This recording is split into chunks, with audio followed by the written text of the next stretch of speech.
Good evening, everyone. Thank you so much for joining our 12th Congressional District Telephone Town Hall. I hope you all are doing well. We want to make sure that we are taking your questions throughout this event and that we're hearing directly from you about the issues that matter most to you and addressing all of your needs. At any point during this call, please press *3 to be connected to somebody from our team who can get your question for the Congresswoman. Again, if you have a question or concern to share with us, please press *3 to be connected to somebody from our team. Thank you so much for joining our telephone town hall this evening, and now I will turn it over to Congresswoman Tlaib. Thank you so much, Derek, and thank you so much to all of our neighbors throughout the 12th Congressional District for joining our live telephone town hall tonight. I'm your Congresswoman Rashida Tlaib, and such, again, an honor to be representing you and your family in the United States Congress. So again, thank you so much for joining us. The telephone town hall is to hear from all of you, so I look forward to hearing your questions at the end. But I also wanted to let you know about some of the incredible work we've been able to do, and cannot thank you all enough to have the faith that you have on my team and I, and getting things done for you and your family. As you know, the neighborhood service centers that we created to help you and your family get through everyday challenges and issues has been incredible success, very successful throughout the district. We've already been able to bring back close to $6 million back directly to the pockets of our residents. And I want to give folks a sense, the neighborhood service centers, unlike other members I know have district offices, we wanted to create more of a kind of a community town hall center where, again, the different levels of issues from local, state, or federal issues, that we're there to connect you to the resources that you need and to use the power of this office to make sure that you get that call back from the various federal agencies. The neighborhood service centers are in Detroit, Inkster, and Southfield. I'll give you an example of the work that we've done in the neighborhood service centers. As we had a Southfield resident who had been fighting for Social Security benefits, or for their disability benefits since 2019. And she was finally approved for benefits back pay in May 2023, but it had not heard anything back from SSA at that time. We were able to contact them a couple weeks ago, and within, days, we were able to get an update. And now our Southfield resident is going to be awarded back amount of $73,815.10. I'm going to say all of it. And she'll be starting to receive her monthly benefits. Again, using the neighborhood service centers to make sure that federal government is working for you and is about the people. We also had a Westland resident who had been waiting for an update on disability benefits since July. And we got him in touch right away with SSA. And now he's going to be able to receive the $3,000.172 back pay within the 3 days that we contacted the agency. And one of our Livonia residents was awarded a refund of $4,076 for his student loans, which were forgiven by the Biden administration's current student loan forgiveness program. He received a letter acknowledging it, and everything had not received anything, but we were able to call, find out what was going on, and there was a communication gap, and we advocated for the immediate release of those funds, and he was able to get that refund check the day that we called. So again, just incredible work that we're doing at the neighborhood service centers. The last one is DTE. We get a lot of calls about DTE. We've been able to be very successful in getting folks removed off the shut-off list and working with a number of our community agencies that have funds, but also can help many of our families be placed on a budget program. We know of a senior citizen in Detroit who unfortunately was on a budget program, but unfortunately somehow had 20 cents balanced. And because of that 20 cents mistake, did not pay that additional 20 cents for his monthly payment, was kicked off, put on the shut-off list. We immediately called DTE, able to get him off that shut-off list at DTE, and back on the budget plan. And with the actual we lowered his budget amount for every month. And again, advocating, make sure that, again, it is meeting the needs of our residents. But again, our office, picking up the phone and calling on your behalf, it's unfortunate this is the case, but sometimes the power of your congressional office, you can get that call back quicker. And again, we are here to help in any way we can to advocate on your behalf. The biggest news, and I'm so incredibly grateful, is we got all 15 of our community projects that we requested through the appropriations process on the federal level. All 15 of these community-based projects were granted funding. It's about $17.1 million. I'll give you an example of some of the projects we were able to get funding. As you know, I created the Let Out Caucus, and I've been a passionate advocate in trying to make sure that the administration is prioritizing removal of lead and clean water, access to clean water for our residents. I always say no amount of lead is safe, and it's an incredible crisis that we have in our country where I think every corner of our country is experiencing contaminated water, but we were able to get about $4 million to Wayne County for multi-city lead service line replacement. This is going to go to Inkster, Garden City, and Redford Township for lead abatement, which again is very much needed. All three cities have been impacted by the increase in testing our water and finding out we have high levels of lead. We also were able to get $3 million to Detroit through the U.S. Army Corps of Engineers to facilitate additional lead service replacement lines. Both Lathrop Village and Beverly Hills in our community is going to be receiving close to $1 million for infrastructure related to water as well. We also, because some of the biggest issues we hear is about home repair and housing, we did get $1 million for home repair, specifically for Detroit's aviation sub and far west neighborhoods who have been impacted by numerous flooding. I think in one summer, some of our neighbors there were flooded 4 times in just one summer. We also were able to help with Alternative for Girls, an amazing nonprofit organization, to help construct the Dr. Maya Angelou Village, where we're going to be able to get them $1.1 million to help finish creating 45 units of affordable supportive housing for families, especially mothers with children. A few others was $1 million for After the Storm. After the Storm is an organization that helps do cleanup efforts. As you all know, FEMA and the federal government does not do any cleanup, unfortunately, and I know that it must change. But in the meantime, we are trying to fight for our fair share of resources to make sure that our seniors and folks that are vulnerable are not exposed to mold and allowing water to sit in their basement. So, again, we were able to get $1 million for expansive cleanup efforts for families impacted by flooding.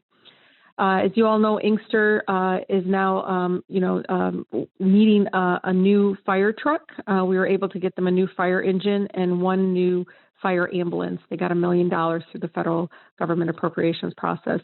Lastly, we have a few others, but lastly, we were able to get City of Southfield, Dearborn for some of their projects that they have in line to one for environmental contaminant mitigation, others for, to make sure it's more walkable community, Livonia with their expansion for their senior center, and then Dearborn Heights for their fire station replacement. Many people don't know, but our City of Dearborn Heights fire station right now is sinking. It's on clay that is now banned to be used in any construction or building. But unfortunately, their fire department, firehouse is actually continues to sink down, so it needs a full replacement. Again, this is just a snippet of where the $17.1 million is going to go. But in total, we were able to secure over the last 6 years, as you remember, I was able to get $52 million in total for all the projects in the last 3 cycles through the appropriations process. As you all know, holding corporate polluters accountable is incredibly important to me. Just know that I'm working very hard on We Have a Right to Breathe campaign, not only in educating our neighbors who to call, how to report air pollution, odors that are unbearable, but also how to advocate. And so we introduced the Cumulative Impact Analysis Bill. The Cumulative Impact Analysis Act was really birthed from incredible movement activists and advocates in Southwest Detroit, where I was born and raised.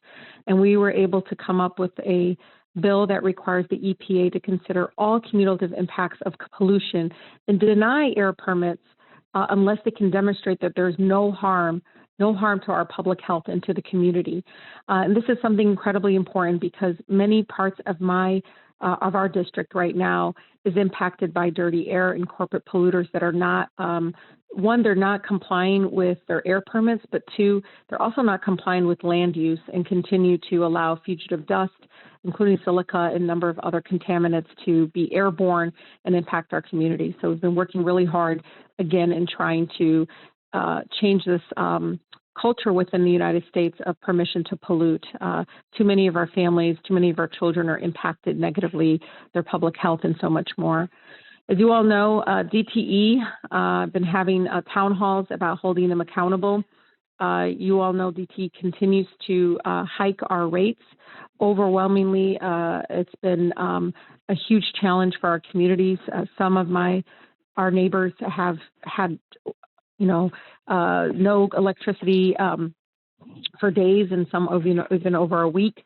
And I know we're really sick and tired of, again, the continuation of the peak hour increases and so forth, and have such unreliable utility. Right now, it's the second highest rate increase in the country that they'd received in 2015. And again, they continue to increase without any maintenance, without any real accountability. And so I introduced the Recognizing the Human Rights to Utilities. This is with a number of my other colleagues, and showing that, again, access to utilities is incredibly important. As you all know, it's even connected to the services you're receiving.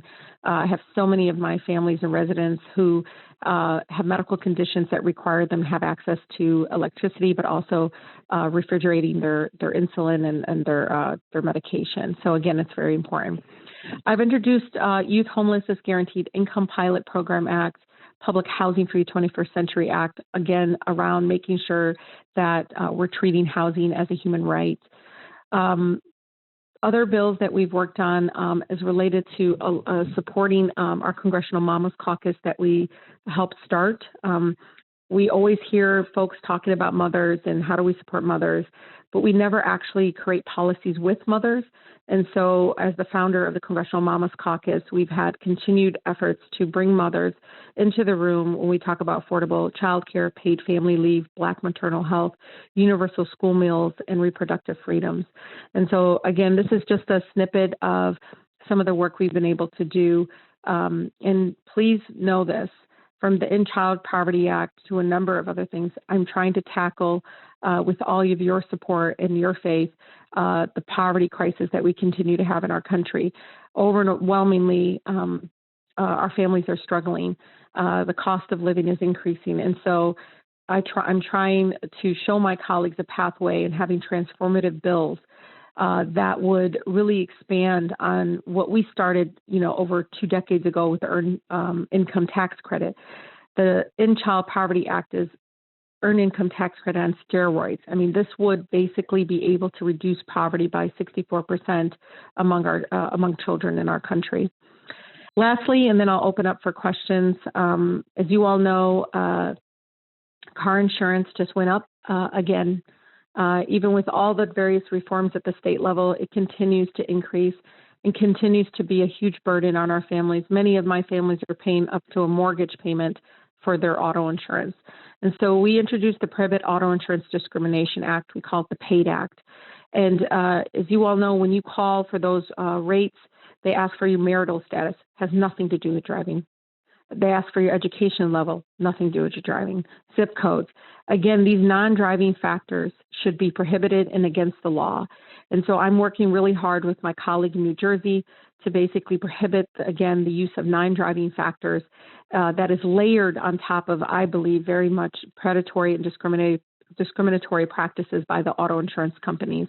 And, we're starting to get a sense from colleagues and others that they're hearing more and more in their communities about this particular issue. And so we're going to continue pushing, even pushing to see if they would even have more. We had a few congressional hearings on it, but we want to see more.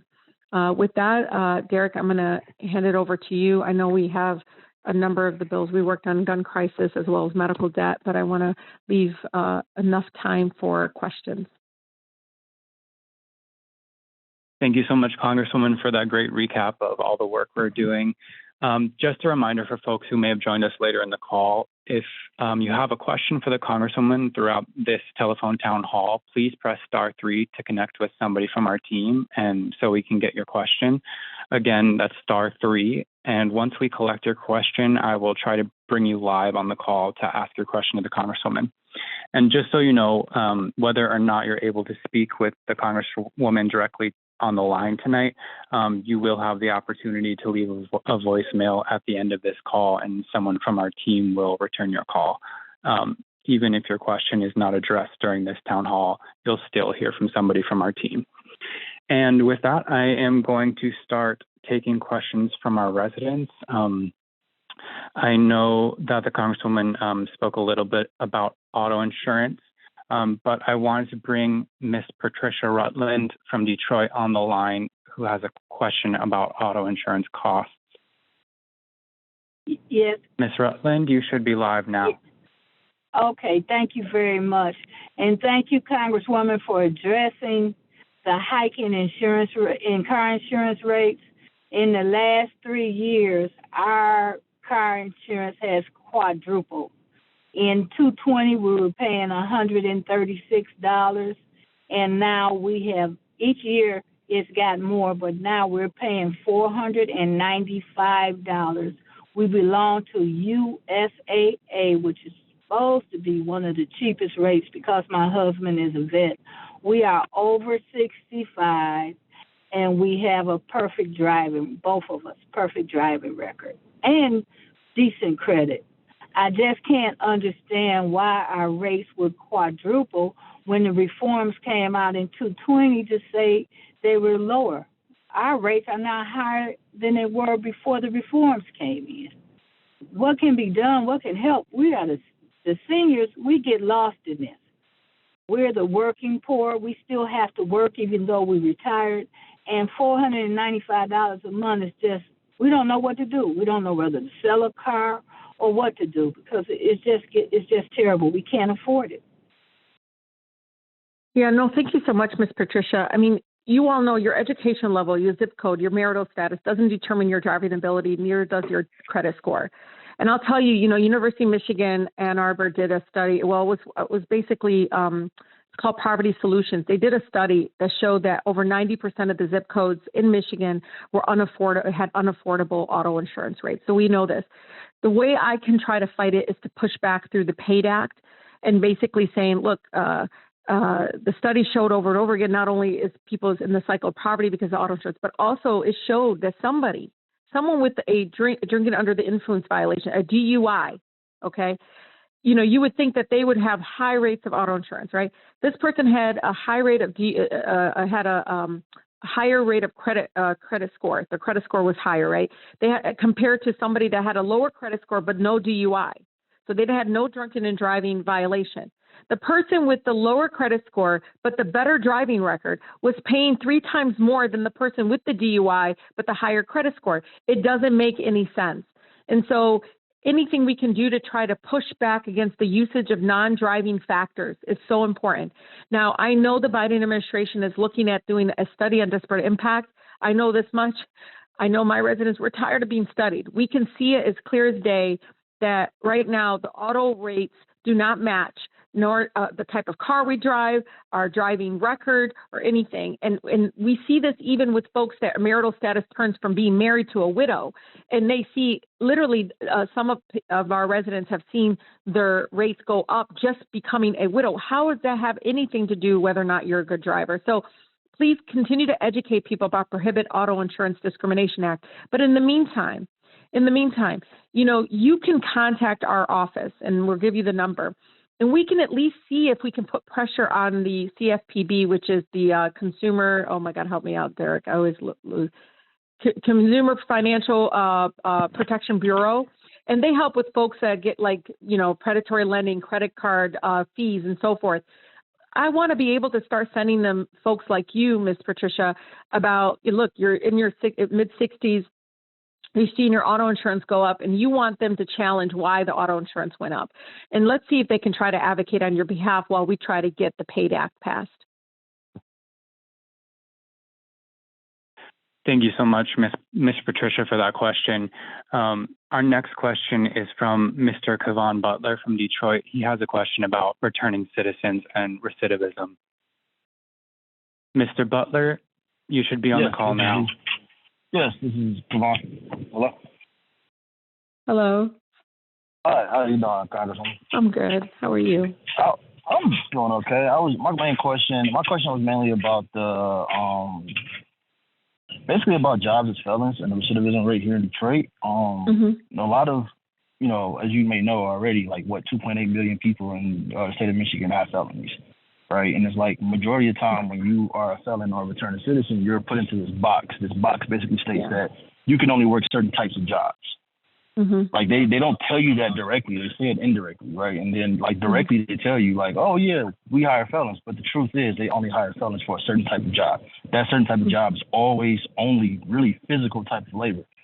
So I'm actually creating an initiative behind that to help upskill returning citizens, felons, and stuff like that to actually help them, bridge those gaps. But that's been a major problem in the city. Me being a felon myself and a returning citizen, 9 times out of 10, any job that I apply for, I don't get. They tell me, "Oh yeah, we'll consider you," but the truth is, they only want to consider me if it results in me putting my body on the line to make money instead of my mind.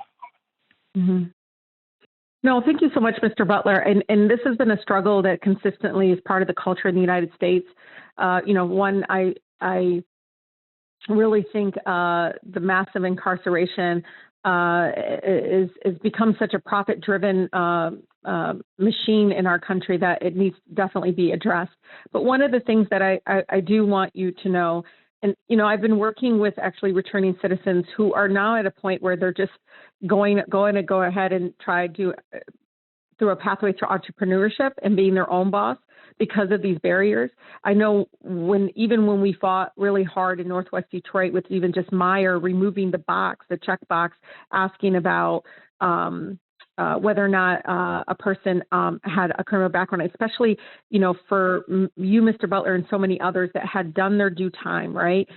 You're supposed to be able to come back and return back and not have these discriminatory practices in place in a way that I know is incredibly dehumanizing, Mr. Butler, and I'm so sorry.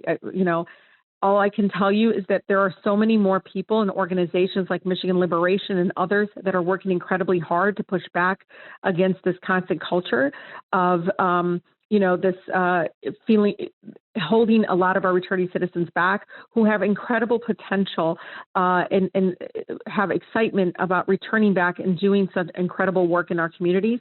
But I want to connect you, Mr. Butler, to various folks that are doing more entrepreneurship among our returning citizens so that they can create jobs and to be bosses of themselves. I've seen this twice, Mr. Butler, where 2 of my returning citizens opened up. One opened a trucking company, another, I think it was a catering company. And both of them ended up focusing primarily on hiring returning citizens. And it's been incredibly inspiring to see the fact that they're taking it in their own hands to say, look, if you're not going to hire us, then I'm going to create a pathway to hire, my brothers or my sisters that are returning citizens. But again, if there's ever any opportunity that you see for me to support initiatives like that, please let me know. I want to help fund more of these efforts to, again, allow our returning citizens to have much better job opportunities, also housing and so much more. Thank you so much for that question. Our next question is from Miss Katrina from Westland. She has a question about rising food and gas prices and corporate greed. I will bring you now on the call, Miss Katrina. You're now live. Hello. Hi, Miss Katrina. Hi, how are you? I'm okay. I'm sick of the price gouging too. I mean, we almost can't afford to eat. I mean, you got to decide whether do I eat, do I put gas in my car, what do I do? Because a lot of people like me is on a 6 income, so what do we do? I know. And one of the things that we've been doing is, I have my CEO pay one is like, if you don't pay your workers a certain amount, then, the CEO should not, have have the tax breaks and things like that. But Katrina, the saddest part is, and I'm telling you the truth, it's almost bipartisan when I continue to see the kind of corporate tax breaks that some of these big companies are getting, many of which are not paying any taxes at all. and that doesn't get, when that happens, it doesn't go back into our in our society, into program that's needed. But also it leads to continued feeding into what I call a disease, the corporate greed. And you continue to see the price gouging, the price increases. Even when I saw a report out about the egg increase in eggs, they made it out to be, it was about this or that. And they found out, no, that's not true. They just wanted to make more money. But I agree with you. And I know I'm part of a bill, and Derek will look it up for me, on ending price gouging. For me, it's the price gouging at the gas pump, the price gouging with food, all of that. Again, we need to be able to be the watchdogs in Congress, not just sitting idly by and allowing it to happen because they're making I don't take corporate PAC, but I know my colleagues will be taking donations for some of these industry people that continue wanting these systems to be broken and not to be held accountable. But yeah, Katrina, it is incredibly hard, but I want you to know this. If you ever hit a wall, and if you are hitting a wall, like the neighborhood service centers, we have incredibly important bills and partnership with nonprofit organizations that help when your back is against the wall and you're like, this month is going to be too hard for me, Rashida. What can you do to help? Reach out to us, because again, we work with these amazing organizations that specifically help mothers like yourself that are struggling. And so maybe there's something we can do, and it won't be address all the incredibly awful and painful price gouging and the awful, to increasing costs and all that stuff. But at least maybe we can put some ease in some area of your life right now today while we try to get this bill passed. But it's called the Ending Corporate Greed Act. And Representative Jamal Bowman, Senator Bernie Sanders, myself, and others introduced it. But yeah, because the pandemic, if anything, COVID just showed us just how incredibly broken it is, because Katrina, they made more money during the pandemic while we were struggling. Like, many of the top corporations were making the most money. It was unbelievable to see. But thank you so much for that question. And I can hear it in your voice of the fact that you're in survivor mode. And Katrina, you should be able to thrive, not just survive. And I'm really sorry you're going through all of this. And you are one of many, many, many I encounter that I hear the same thing. So again, if my team can grab your name and information, I want to make sure that you have the support you need while we try to get this bill passed. Thank you, Ms. Katrina. Our team will definitely circle back with you after this call. Our next question is from Ms. Kim Lewis from Detroit. She has a question about home repairs. Ms. Lewis, you're now live on the call. Thank you. Hi. I was just calling because I just find that, like the city of Detroit, sometimes the state, and they have these programs out here for home repairs. But if you're not at a sub level, it's like I find that it's difficult for you to be able to have the repairs. Right now, my house on the outside just needing windows, roof, doors, and things like that. And trying to get the help that I need is just very difficult. And then trying to work, you just not, ends is just really not meeting to the point where, you're able to get the work done and your home is steady falling apart. So my concern is based on what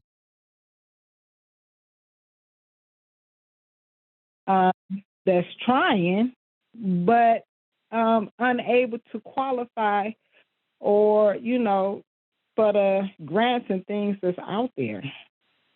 So thank you so much. And, I want you to know, I always consistently saying this over and over again about how it's diverse in age. It's all over my district. I mean, there are people I've run into that just can't get their roof repaired, or their gutters are falling apart and they need windows, or the air is coming in. I want you to know that home repair consistently comes up everywhere I go. But one of the things I want you to know is that I know the state of Michigan right now is going to be releasing in April, and I am going to keep a close eye on it, on a new program where they're putting $50 million specifically just for home repair. I can't remember what the program was called, but this is money through that they were able to draw down from the federal government, and they decided to appropriate about $50 million of it specifically just for home repair. And I would love to get your information.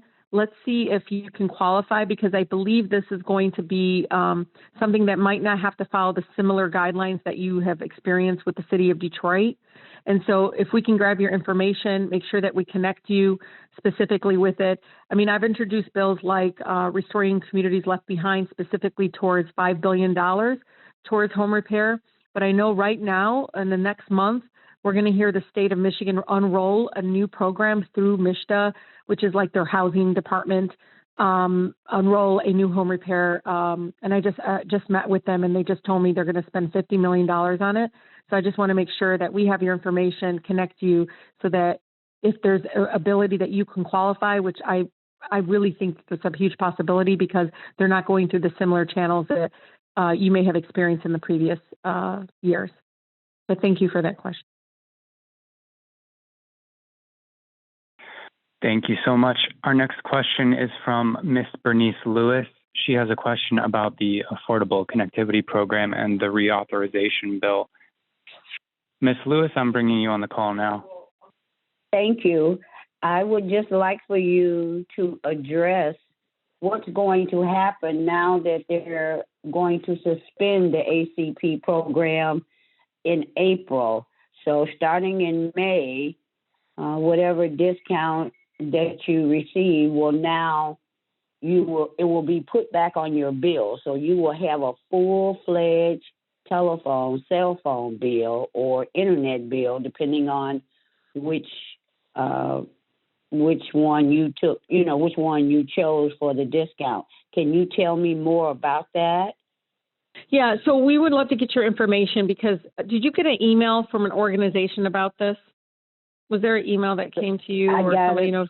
Mm-hmm. Yeah, I got it from AT&T, and they've been sending emails, to let us know that this is getting ready to happen. And I got one today, and so I heard that you were going to do this town hall. Yeah. So I thought I would bring it up today.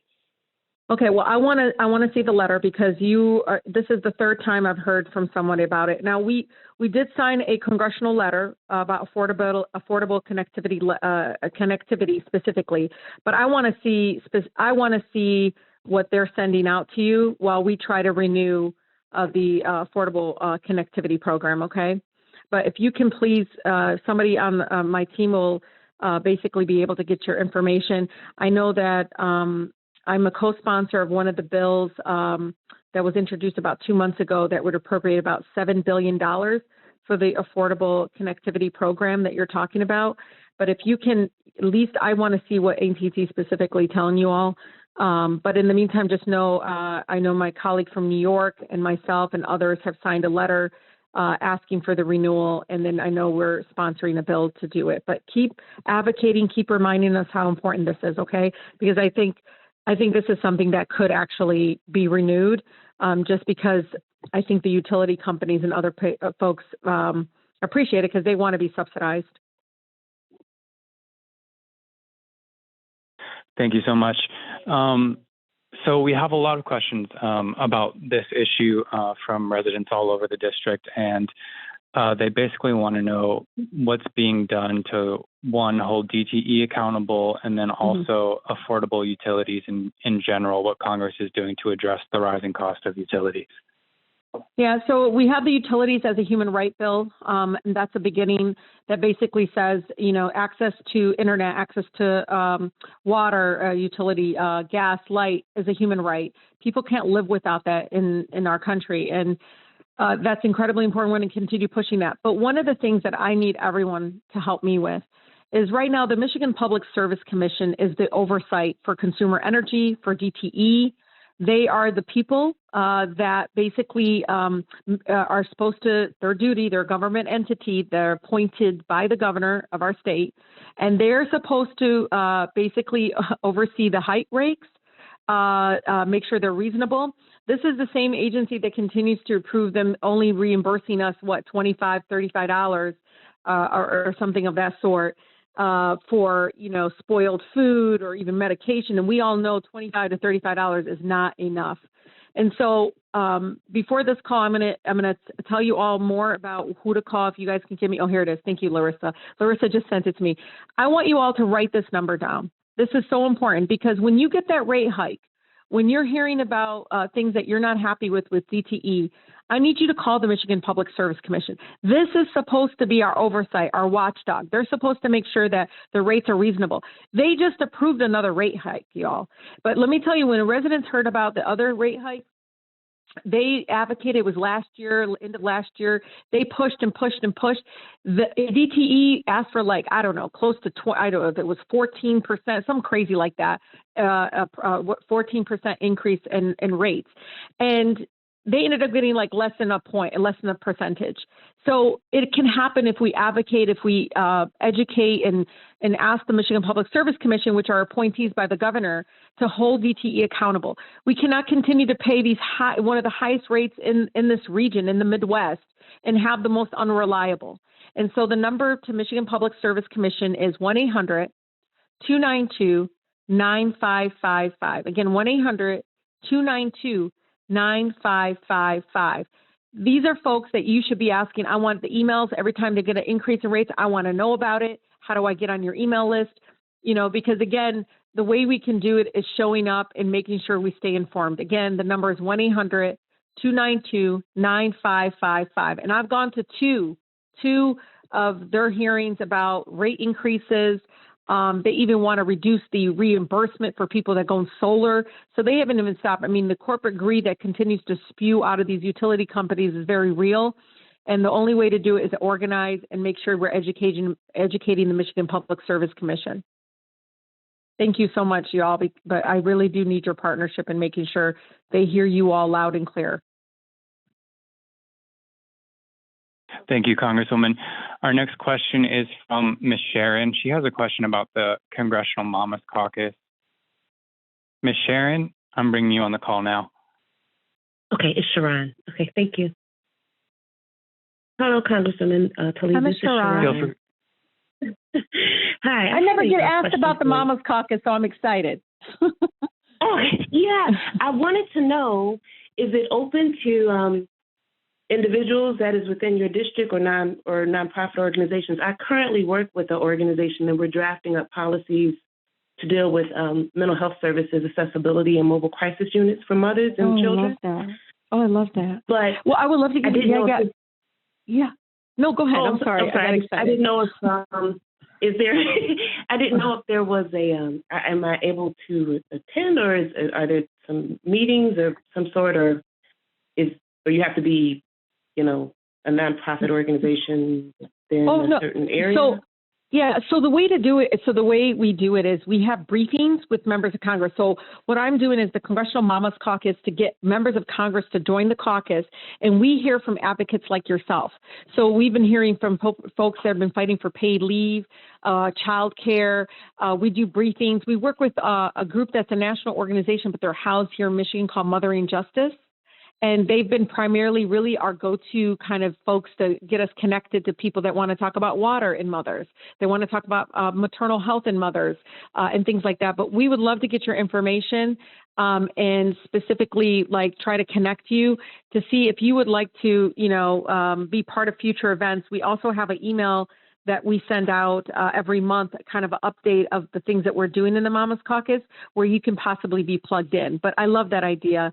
We actually haven't had a briefing on mental health yet, specifically. So we're glad, because as typical as a Mother's Caucus, we're talking about children and everybody else but ourselves. But I would love to talk more about it. Thank you, Ms. Sharon. Our next question, we have a lot of questions about flooding in the Metro Detroit area, as well as the FEMA process. If you could speak to that a little bit. Yeah, so it depends. So regarding FEMA, it is such a much more complex process than I could have imagined. I think my team and I, when we had the two national emergencies one of the things that we realized is for us to even get FEMA to be triggered to help, like for them to get authorization to help our families, the county had to say that there was an emergency, that the storm was enough damage to cause an emergency that then goes to the state, and the state then declares whether or not there's been a national emergency. All that to say, though, for everyone, is let us help you go through the FEMA process. I know that flooding, specifically in August of 2023, I think it's the June date, but we want to make sure, one, if you'd still qualify, two, even the folks that did qualify and applied, maybe didn't get the full amount, we actually helped them appeal those claims. So know that our office can help you walk through that process. A lot of folks may not have pictures or other things, so we work with FEMA to see what other alternatives that we can provide. But I know specifically the last time that they issued a national emergency for Michigan, FEMA was April 24th through the 26th. And those are the storms that primarily, I think, impacted more Western Wayne. But again, we can help you through the FEMA process for flooding. Now, if you're a person that, experience flooding all the time and things like that, we want to connect you to after the storm that specifically ties you to a nonprofit organization that we just got federal funding for that can possibly do an assessment of what they can do to prevent future flooding. Thank you so much for all those questions.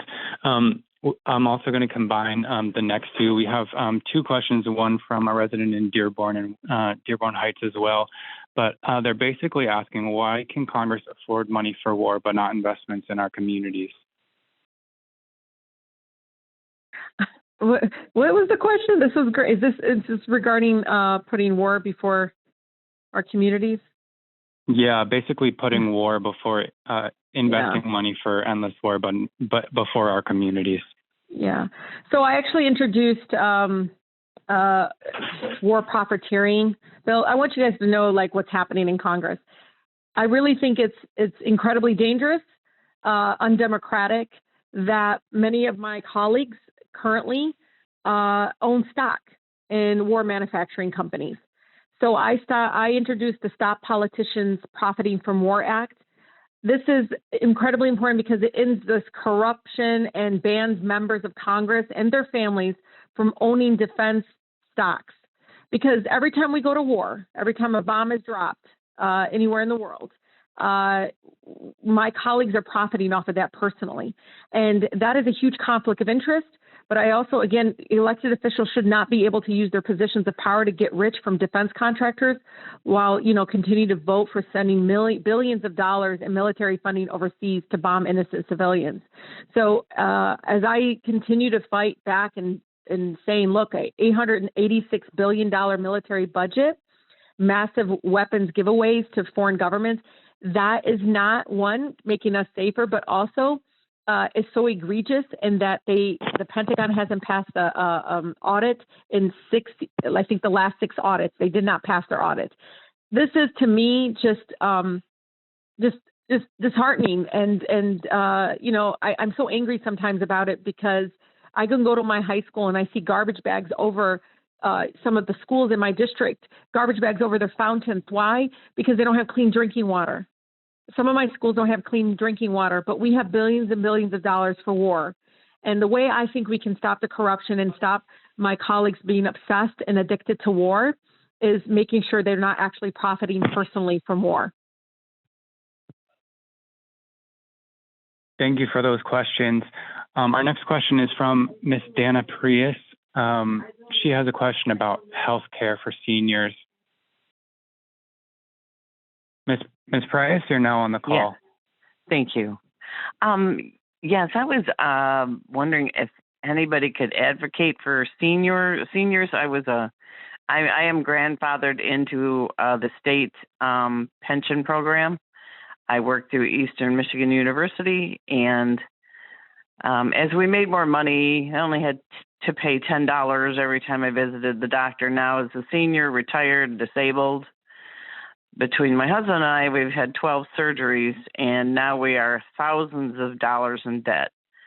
And on top of what they take out of my check towards health care, I on average, we have to pay $283 a month. And most of the time, we just feel like if something's wrong, we're not going to go to the doctor because we're so in debt from, we were forced into a Medicare Advantage plan under Rick Snyder instead of leaving our Blue Cross and Medicare separate. And is there any way we can cut healthcare costs for seniors? Because when we go to have surgery, on top of what the deductible we have to pay for the year, we have to pay 20% of the surgery. And there was predatory billing from the hospitals, and we had to threaten them with lawyers and everything to just get them to. Is there anything that can be done? Yeah, especially for seniors? I'm so sorry you're going through this, and you probably heard me talk about the fact that we have sick care in our country, where the sicker you all, my residents and our communities get, the more money the healthcare industry makes. But know that I'm trying to end medical debt from ever appearing on people's credit report, period. It should be prohibited completely from appearing on people's credit report. And we're moving I think our country is moving towards that direction. And that's important because I hear so much, some of the concerns is that we're seeing and hearing more and more of our families filing bankruptcy because of medical debt. And as you can see, it's created a much more bigger hardship during the time where you should be retiring with human dignity. And so just know we're doing that. I also want to urge you to, use our office to try to connect you to some of our federally qualified health centers.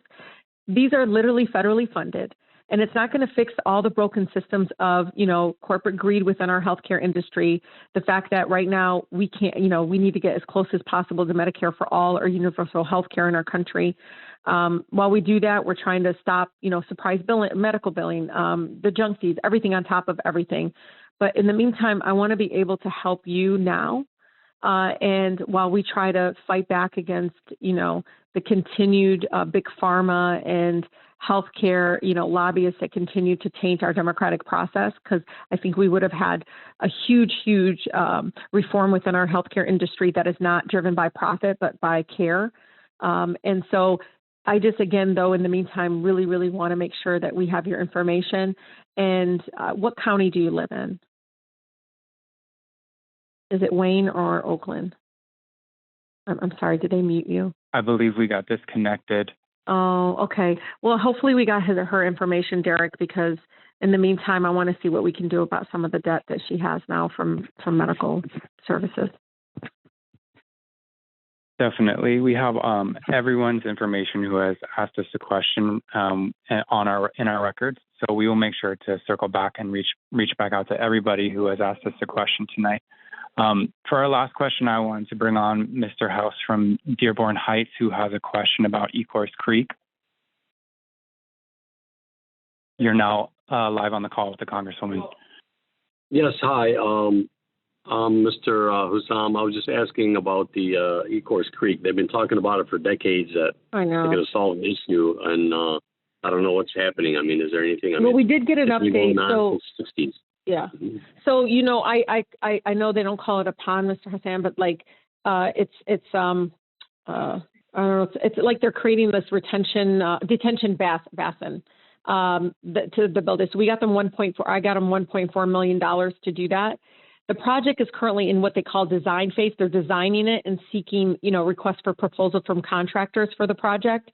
But I want to get your information and make sure that you get our e-grant newsletters, because as the project progresses, I want to be able to make sure that you're getting updates. But let me tell you, though, and this is to measure expectations, this is going to help reduce flooding by only 20% of the problem. The other problem is I think there's going to be a massive discussion about whether or not people can live along the creek, especially those that continue to, again, experience flooding, and what that really means. Again, I would encourage you to make sure that you're staying in contact with with my team and so forth regarding it. The other part, the major part of it, is maintenance. I'm really, really happy that They are now going to do all this cleanup within the pipes. I mean, I heard it's a huge water infrastructure that needs to be cleaned out. And for years, it only had less than $100,000 for cleanup, where it needed millions of dollars. So I know that Wayne County did $10 million for maintenance of Eor Creek. That's going to be a heavy lift. I think that'll probably take another 20-30% of the issue. But again, I just want you to know there's different projects and things in place to address the continuation of the flooding along Eor Creek. But again, I want to make sure that you, as soon as they get like which company it is, I want to hear your thoughts about like how's it going, things like that. When that pond gets built, I know it's a basin, but the retention basin. But when that pond, I call it pond, when it gets built, I also want to, and hopefully soon, I want to hear, how much of a relief has it been for some of the residents? Because again, they continue to measure my expectations, with this amount of money. They said, look, we can do this. This is going to be 20% of what the issue is. The other is maintenance. The other is all along the creek, it continues, the water continues to rise, and we got to deal with the fact of whether or not, it's not really a creek. Maybe it's from what I understand, they switched it from being a river to a creek, and then people started building homes on it. And like, what do we need to do to address it? But yeah, the county drains at least the $10 million is going to be huge. I know it's going to be a huge relief for folks. They're going to see a difference. Well, I want to thank you all so much for joining us tonight. And I just want to let everybody know who has asked us a question that is specific to casework or federal assistance that our amazing casework team is going to follow up with you after this call. And for the folks who had questions or concerns that we were unable to get to on this call tonight, I just want to remind folks to please stay on the line as this telephone town hall concludes, and you will have the opportunity to leave a voicemail at the end, and we will circle back with you. So we look forward to following up with everybody after this call to make sure that all your needs are met and all of your questions are answered, even if we weren't able to get to them this evening. You can always call our office directly as well. That's our number is 313-463-6220. That's 313-463-6220. And now I'm going to turn it over to Congresswoman Tlaib for closing remarks. Yeah. First of all, thank you all so much. This was incredibly engaging attendees. We had close, I think, over 3,000 people on the call, so we couldn't get to everybody's questions, but they were incredibly important. I just want you to know our door is always open. Helping you get through everyday challenges, issues today is equally important as I try to fix these broken systems that continue to cause you and your family harm, but also challenging times. Again, it shouldn't be this hard to be able to take care of your families, to have a thriving and good quality of life. So again, make sure that the neighborhood service centers are here to help you and support you. This is where I get all of my bill ideas. This is where I know what the priorities are. And your engagement tonight really continues to inspire me to work even harder for you. Thank you again. And again, it's always an honor to be able to represent you and your family in the United States Congress. Have a good night. Please be safe.